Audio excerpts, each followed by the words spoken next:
Bismillah ar-Rahman ar-Rahim, alhamdulillahi rabbil alameen, wassalatu wassalamu ala ashrafil mursaleen.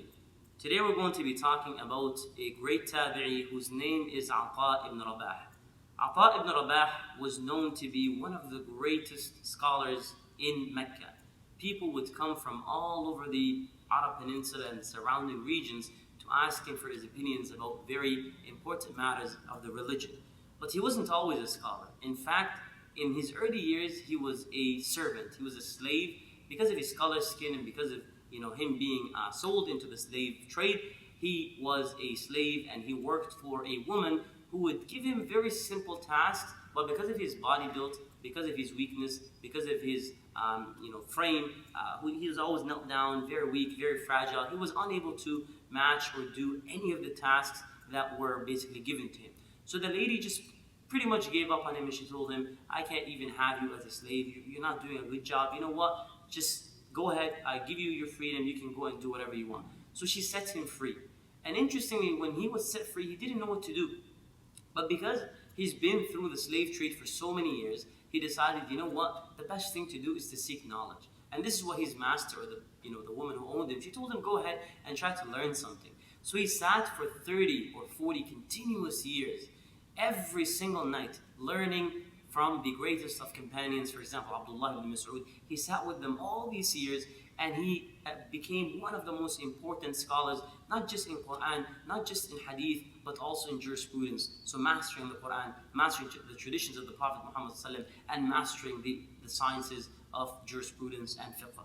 One beautiful story is when the Khalifa himself, Sulaiman ibn Abdul Malik, came with his delegation, came with all the wuzara, came with all the advisors and the army and the junud. He came with a large delegation to perform Hajj, to perform the pilgrimage. And they differed about a matter in jurisprudence. So they basically asked, who is the greatest scholar here in Mecca that we can bring and have him answer our question?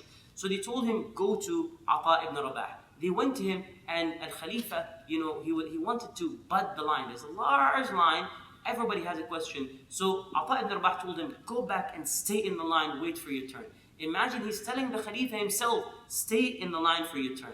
So when he got his question answered and he was really, really admiring the response of Ataa ibn Rabah, the way he carried himself, Ataa ibn Rabah, to the shock of many, was said about him by the Khalifa. The Khalifa turned to his children and told them, يا أبنائي عليكم بطلب العلم والله ما ذللت في حياتي لأحد إلا لعطاء ابن رباح لعلمه. He says to his children, my children, seek knowledge and focus on attaining as much knowledge as possible, because even I, the Khalifa, I've never had to humble myself to such a point to anybody except to Ataa ibn Rabah because of his knowledge, because of how much knowledge he had. So imagine, because of his knowledge, look where he was a slave, but he came to a point through his knowledge where even the Khalifa was humbling himself, waiting for his turn, and beautifully accepting his answer. The Khalifa himself said about him, nobody should issue and nobody should go to anybody except Ataa ibn Rabah for questions, because he indeed is the best when it comes to answering, when it comes to giving those responses. May Allah subhanahu wa ta'ala allow this month of Ramadan to be a month in which we seek knowledge, and in a month in which we allow ourselves to be elevated through the knowledge that benefits and through the knowledge that we attain. Jazakumullah khair, enjoy Ramadan and keep learning. Assalamu alaikum.